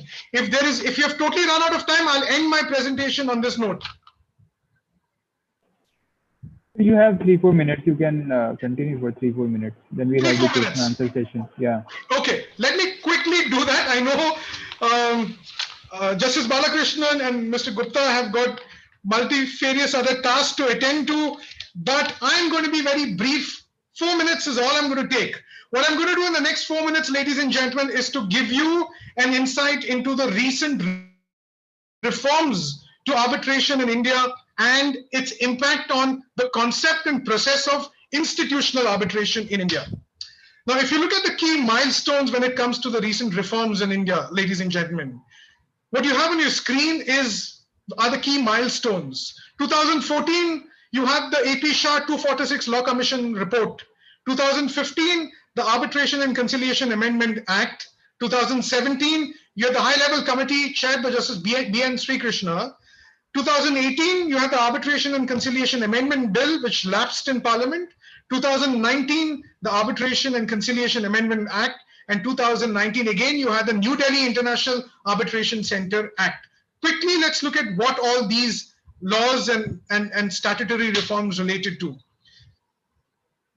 246 report, AP Shah 2014, made a few recommendations to the Law Commission of India, made recommendations to the Government of India, my apologies. It said that there has to be an explanation added to section 11(6)(a), by which you clarify that the power of a High Court or Supreme Court to appoint an arbitrator under section 11 shall not be regarded as a delegation of judicial power. In other words, it will be an administrative decision, appointment of arbitrator. Now, this was for those of you well versed with the law will know that this was to reverse the effect of a 7-judge bench of the Supreme Court of India in SBP versus Patel Engineering. So this was one of the recommendations. Another recommendation was the government should encourage chambers of commerce to set up their own arbitration centers. Thirdly, the government was encouraged to set up a specialized body like an Arbitration Commission of India to encourage the spread of institutional arbitration in India. Now, on the basis of this 246 report, we had the 2015 amendments to the Arbitration and Conciliation Act. And the 2015 Arbitration and Conciliation Act statutorily held that the power of appointing an arbitrator under Section 11 by a court is not a judicial power, it's not a judicial order, but an administrative order which could be delegatable to any other person or an institution. So this, ladies and gentlemen, opens up the possibility of institutions appointing arbitrators. Then we come to the high-level committee of 2017, which was chaired by, it was a 10-member committee chaired by Justice B.N. Srikrishna, and members you had Justice Ravindran, Justice Bhatt, Mr. K.K. Venugopal, Mr. Narasimha, Indu Malhotra, who's now Justice Indu Malhotra, and a few other people. So this 10-member high-level committee constituted by the Ministry of Law and Justice made one recommendation with respect to arbitration. It recommended that the ICADR, which was a body established by a former Law Minister of India, Dr. H.R. Bharadwaj, should be taken over and rebranded as the India Arbitration Center. And the new India Arbitration Center should be the flagship arbitration center of India. So the report came to be submitted in July 2017. Report had three main recommendations with respect to institutional arbitration. It recommended the establishment of an Arbitration Promotional Council of India. It talked about the Arbitration Promotional Council of India, grading institutions in India and accrediting arbitrators. It also talked about incorporating arbitration institutions under the Companies Act as non-profit institutions under Section 8 or under the Societies Registration Act. Now, the high-level committee's recommendations resulted in the 2019 Arbitration and Conciliation Amendment Act. Under this Amendment Act, the government established a body called the Arbitration Council of India, but the Arbitration Council of India has not come into existence. The government is yet to notify the provisions relating to the Arbitration Council of India. So the sum and substance of the 2019 amendments on the process of institutional arbitration is tremendous, because what the 2019 amendments says is that now the process of appointment of arbitrators under Section 11 will stand delegated from the courts to arbitration institutions accredited by the Arbitration Council of India. So this is a huge paradigm shift where the appointment of arbitrators now will move on from the courts to arbitral institutions. So this, in my view, will be a big game changer when it comes to the traction and the popularity of institutional arbitration in India. I've totally exhausted my time, but the photograph on your screen is the beautiful buildings of what was formerly called the ICADR, which is now being taken over by statute by the government of India, and it is called the New Delhi International Arbitration Center. The government, by an ordinance, which was then an act called the New Delhi International Arbitration Center, has taken over the ICADR, and today this building is called the New Delhi International Arbitration Center. And the idea behind this New Delhi International Center is to be a center of an institutional of national importance, and this is meant to be the flagship arbitration center of India. So, ladies and gentlemen, let me end with this last slide of mine. Is institutional arbitration the way forward? Now, this gentleman on your screen, in a speech delivered in 2016 in a conference organized by Niti Aayog, where I was in the audience, said, creation of a vibrant ecosystem for institutional arbitration is one of the foremost priorities of our government. So, ladies and gentlemen, when you have the Chief Executive Officer of India vouching for and promoting the concept of institutional arbitration, I do believe that institutional arbitration is the way forward.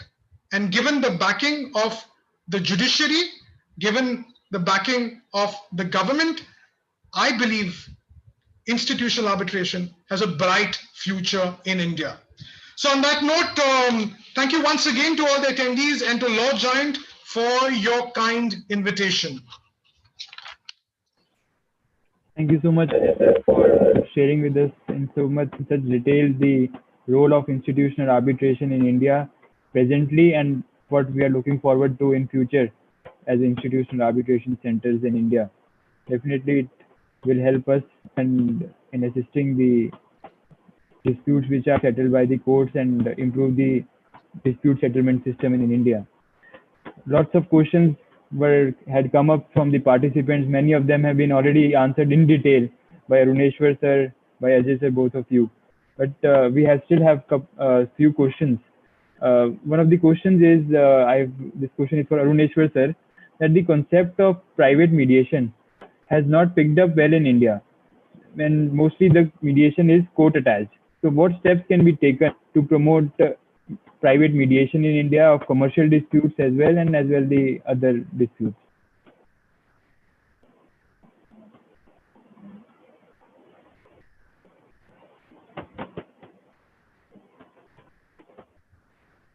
Yeah. Yes, sir. You see, one of the, as Ajay has also pointed out, you see, one thing which we are seriously missing is why this arbitration and mediation has not come up in India is that the high courts, they have their own arbitration center. Right now, there are only 5. But normally what they are doing is they are recommending, even the Supreme Court has got their own mediation center. So the Supreme Court and each High Court, most of the disputes when they go to the, that you can divide the whole disputes into 2 parts, the pre-litigation and the post-litigation. Now the post-litigation cases, when they go to the High Court or they're going to the Supreme Court, are referred by them to their own mediation centers. Now, if they are being referred to their own mediation centers, then your mediation institutes will not, the arbitration institute will also not come up. Suppose each high, let us take a situation where all the 25 high courts have got 25 arbitration centers of their own or mediation centers. Then all the post-litigation center will be going to those mediation center and institutions rather than going to private institutions and mediation centers. So therefore, what as I just gave the statistic, 90% are ad hoc. So why these? What are these ad hocs? These ad hocs are basically which we are doing they are all pre-litigation stages. So prior going to a litigation, all them are resolved by a mediation. But if you want to really develop a good mediation centers, and then one of the major issues will be in an online situation. So if today large number of you people and all those people who are looking for creating their own institutions, they create you don't need an infrastructure today for having an e-mediation center. In fact, we have launched an EMAC, the e-mediation and arbitration center. So everybody can launch it, but as pointed out again, I am pointing out what Ajay said. You need a very good processing, and what you need is a very good mediators. The problem today is, and I'm very serious about it, that there should be a limitation of the arbitrators joining the platforms or institutions. You will find some of the persons who are everywhere. Because everybody thinks that by running an institution through retired judges is the only way of running it. So if we are able to develop a committed bar and a committed mediators and committed arbitrators who are full-time only involved in this situation, I think there's a very, very good perspective of an online mediation and an online arbitration. Thank you, sir, for sharing your views on this question. I have a small follow-up question on this, that for a good mediation center, there need to be good mediators. And for good mediators, like many youngsters are interested in doing mediation. But the training for them is a very costly thing. Like we see the training for 40-hour mediation training, or many states have a limitation that you have to have at least 10 years of practice. So if after 10 years of practice, some people are not really interested in doing mediation when they have a well-established practice after 10 years. So what are your suggestions and views on mediation training for youngsters? BCI has taken initiative of giving training in law schools of mediation. But this 40 hours mediation training of youngsters, what are your views on it, on this topic, sir? See, let me again make it very, very clear now. And in fact, we are trying to work out with the high courts. The 40 hours training were earlier done in an infrastructure. So you had a hotel. So everybody used to move to a hotel, stay there for 5 days, and it was very, very costly affair. We are working a situation where we can have an online 40 hours training spread over a period of say 7 days or 6 days or maybe 10 days or 20 days. Now, if you have that 40 hours training in an online situation, the cost is gone.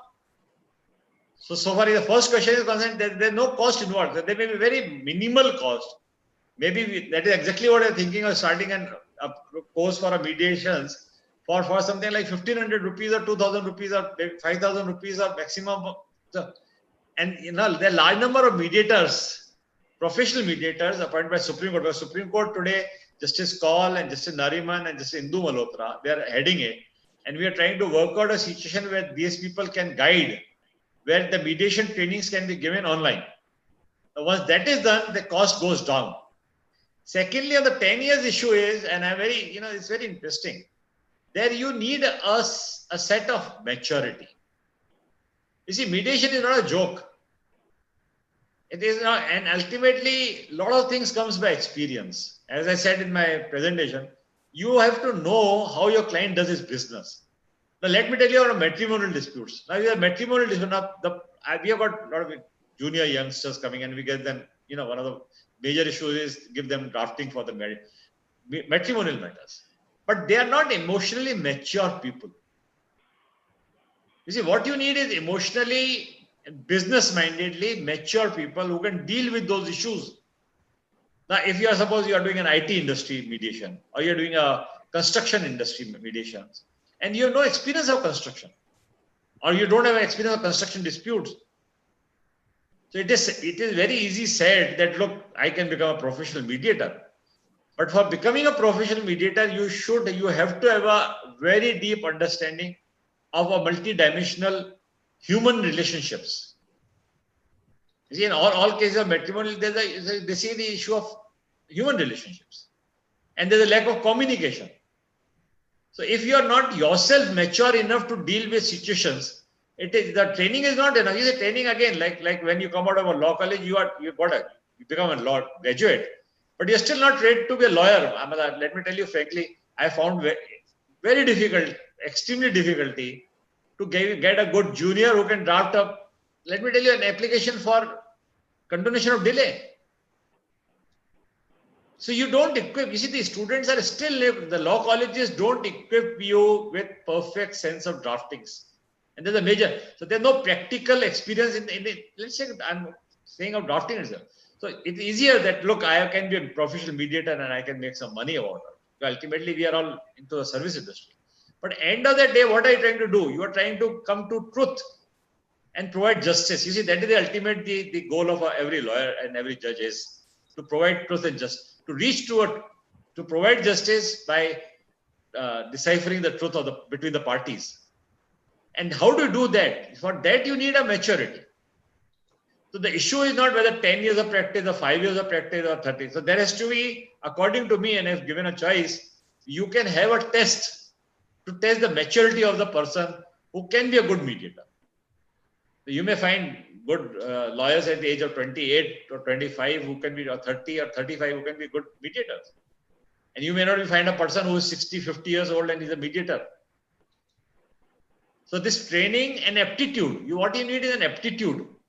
So it's just not you don't need a certificate of 40 hours of training. You need an aptitude for being a mediator. True, sir. True. Thank you so much, sir, for sharing your views on this question. My next question is for Ajay, sir. That it relates to more on institutional part, that the concept of strict due diligence of arbitrators, availability of arbitrators for doing an arbitration, relationship between the parties and the arbitrators are very important issues which are very highlighted in international arbitrations. But domestically, sometimes we see that these issues are taken very lightly or proper disclosures are not made in ad hoc arbitration.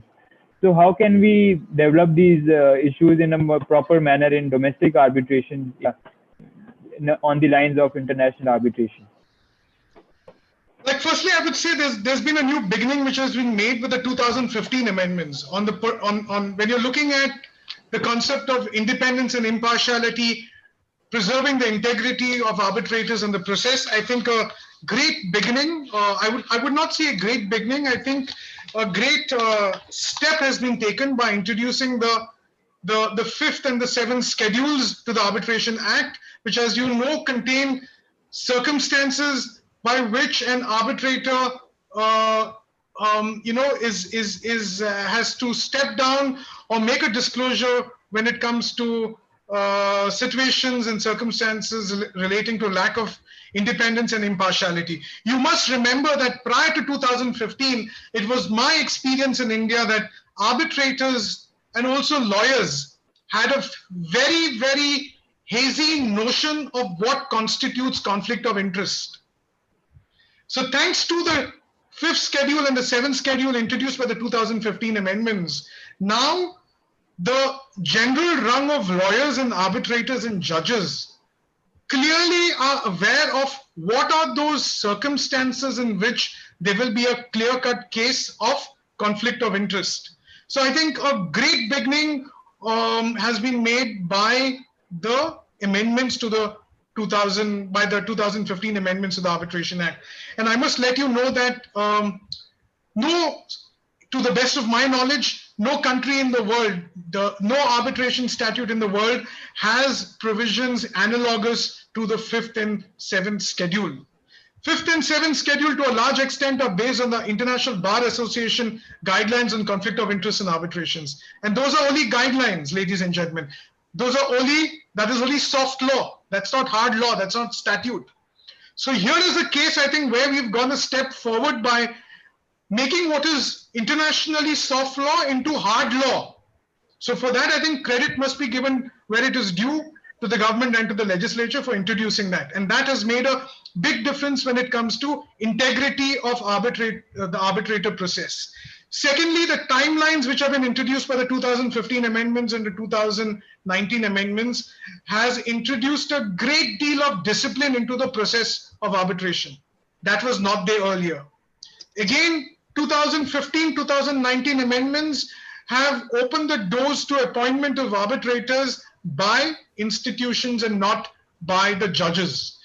So this again, I think, is going to be a big game changer. And for this, so my only concern is that there is going to be a big push towards the institutionalization of arbitration in India. But the point we need to keep in mind is that are our existing institutions are they adequately equipped with manpower and necessary physical infrastructure to deal with what is going to come their way? So in my view, at this point in time, they're not. And this is where I believe there is a great opportunity for good institutions to come up in India. As I said, we don't need more institutions. We have lots of institutions. What we need is a few good world-class institutions. And I think, and if you can have that, then I think the quality of the process of arbitration in India, the integrity of the arbitration process in India, and consequently the popularity of arbitration will reach a new height. Sure, sir. Thank you so much, sir. My next question is also for you only, sir. That according to Niti Aayog, adjudication of Section 34 petition in arbitration claims takes around 2,500 days to get adjudicated from district court to high court to Supreme Court.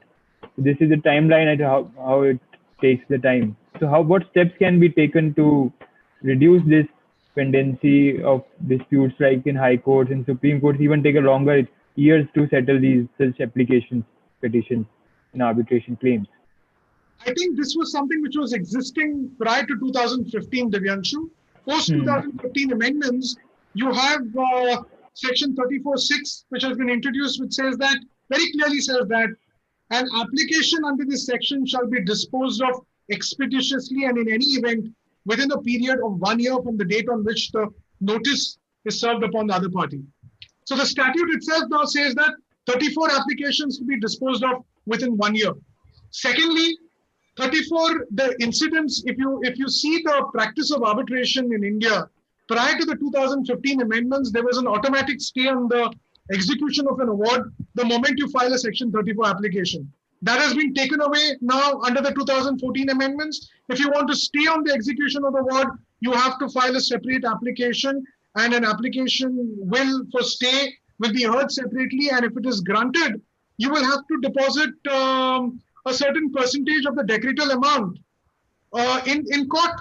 So this has had the effect of discouraging parties from filing those frivolous Section 34 applications. So I think on the whole, in my view, in my honest view, I am not a practitioner. I don't practice the law. I sit as an arbitrator, and now I'm also a law school administrator, and I teach arbitration. So my view is that the 2015 amendments have injected a great deal of discipline into the process of arbitration, which was hitherto not there. Sure. Thank you, sir. My next question is for Aruneshwar, sir, as to how has his experience been during the lockdown with the online and virtual arbitration hearings or mediation hearings, which I might sure you have been part of. So how has this been experienced with the virtual arbitration for our young audience to share? See, the virtual arbitration, as I said, we have already moved to the fourth industrial revolution, which is robotics, digital, and electronics, and online. Now, everybody is now used to WhatsApp, chattings, and everything. So everybody is now getting used to this system of online. So, and this is an irreversible process. In this irreversible process, the arbitrations online, because one of the questions I have seen is that how do you file this voluminous document? I think it is more easier to file this voluminous document now online than it was to file in the physical form. You can have 1,000 paper book on the electronic media immediately, and then you can run it through. The indexing is faster, so everything can be done. It's extremely beneficial now, and right time has now come where you can have online arbitrations. And we have done a few arbitrations online, and my experience has been that it has been extremely beneficial because you can fix up your times, you can start it, and then the focus is much more. One of the major issues which has now come up in this online arguments in courts, and even which is the same reflection in arbitration and other proceeding, is that you don't have the other lawyer objecting to it. So you can just mute him down. You see, my experience, we had done a major litigation in America, was very clear. They give you 15 minutes by the watch. Even if you are in the midst of a sentence, and I tell you, when we did it, the other side was doing it, and one lady, Futterman, was there. And she said, "Sir, I'm not finished my sentence." He said, "Doesn't matter. Thank you, madam." And she stopped. Similarly, in this online situation, I think the arguments will be very easy for the arbitrator to control. You will say, okay, you got 10 minutes, mean 10 minutes. 10 minutes doesn't mean 10 minutes in 1 minute. You have to control. So the time is calculated. And, let me tell you, and again, quoting Nariman, he always said, when you have to make a short speech, you have to work more. If you have to have only 5 minutes to do, or you have got 15 minutes to argue, then you will condense your arguments. You see, it's not that the verbosity is gone. The rhetorics will go. A lot of lawyers and who have the capacity and potential to go on and go on and go on for days and days and days, they are in trouble. They're out of business. And I'll be happy about it. See, I always feel that a lawyer should make absolutely pinpointed arguments and finish with it. You can't continue to argue till he thinks the judge agrees with him. Now, that's not a way of arguing things. Ultimately, the judge is hearing both the parties. He has to decide according to the understanding, the entire understanding. He has got a perception of what he's doing. You can't force upon him to accept. He said, until you argue, it's like we did a cross-examination. On the other side, they say, unless he answers exactly what I want him to answer, I'll continue to ask him. That is all gone. This is all history and ancient. So there's a lot of potentiality, and my experience is, and things are going to be very, very well and more civilized in this post-COVID era. Yes, sir. Definitely, what our experience as an institution with IDRC also has been that logistically the costs have come down very steeply for the parties as well and the arbitrators to travel from one state to the other in interstate arbitrations where parties are placed in different states. So they are just sitting at their homes, the witness is at their premises at his own home, and they can just join in via link to the arbitration. So logistically also it is very convenient for everyone sitting at home and doing the arbitrations very smoothly and swiftly. Let me add one thing here, that once the moment this arbitration or litigation tourism is over, you will find real good people coming into it. But then the test is very clear. See, everything is recorded. So once everything is recorded, then you will find the right. You can make out that who is talking, who is not, who is thinking, who is doing it, how many days it takes to give an award. So a lot of transparency will come in. People in trouble. So all these institutions, all these large physical gardens and going to shopping, and all this is all over. There's a past era now. Let's get on to business. Let's do business in 8 hours and then have remaining for the family. There's the life now. Definitely. The recording of the hearings, the physical rooms, and all these things are now bygone. What would have happened in next 5 to 7 years has taken place within 5 months. What changes would have come up? So swiftly the courts and everything. No one would have imagined in normal routine that they would go to virtually doing the hearings and everything. So it's definitely a change has come very quickly. By suggestion, we must hear something from Justice Balakrishnan now. Yes, sir. Yes, Lordship, the mic is muted, I think so, Lordship. What Lordship's views are on virtual arbitration hearings?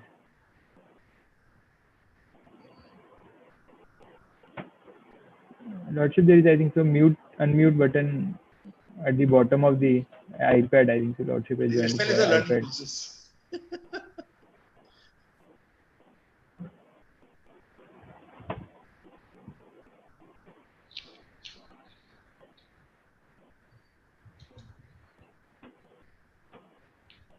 I don't think he's able to do it.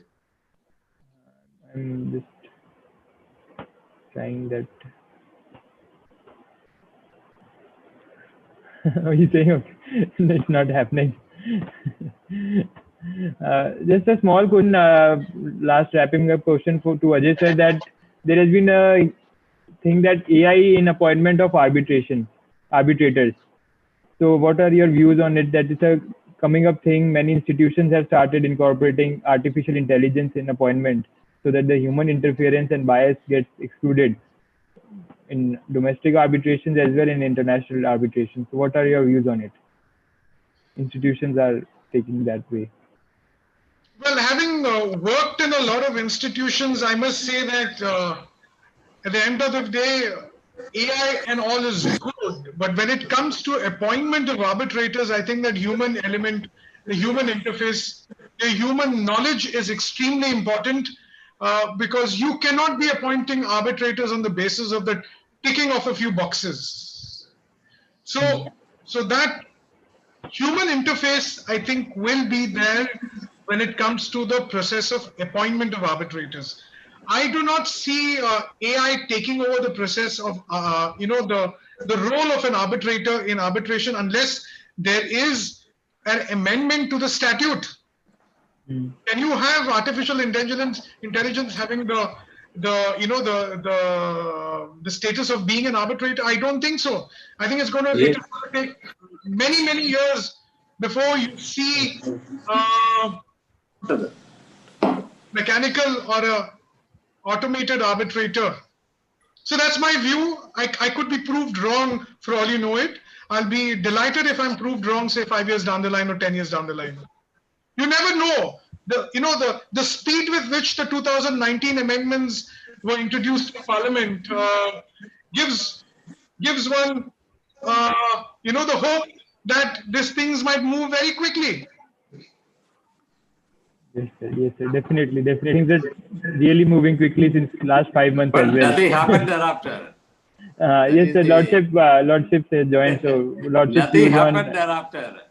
we also thought that something will come thereafter, but nothing institutional arbitration giving more prominence and all. We hope and the COVID situation will improve. Anyway, arbitration is going on. That is, as Mr. Aruneshwar said, arbitration is going on. Only the examination of witnesses, in some cases, that is difficult because witness is sitting somewhere else. That is difficult. But arguments are going on in those examination, everything is over. Such matters, it is going on. It will continue, and all arbitrators, judge arbitrators are busy doing such work. They very good.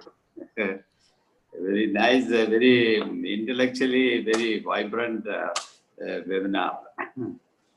We learned a lot of things. You might let us meet again whenever occasion arises. Yes. Okay. With this, I would like to come to the end of this question and answer session. I would like to express my heartfelt gratitude to Honourable Justice K.G. Balakrishnan, Aruneshwar sir, Ajay sir for sparing time out of their busy schedules to join today's webinar. I would like to thank latestlaws.com, Convenience, Kacheri Law, and Octopus for supporting today's webinar. To know more about Indian Dispute Resolution Center, viewers can visit the website, theidrc.com, or contact us at info@theidrc.com. With this, I would like to wrap up this session. Stay safe. Thank you. Thank you so much, Lordship. Thank you so much, Aruneshwar sir and Ajay sir for joining today. Thank you, sir. Thank you, Mr. Divyansh, Hanu, Rathi, sir, founder, latestlaw.com, for your extreme support in this webinar. Thank you, Honorable Justice K.G. Balakrishnan, sir, former Chief Justice of India, for taking out time from his busy schedule and giving the participants, guiding the participants.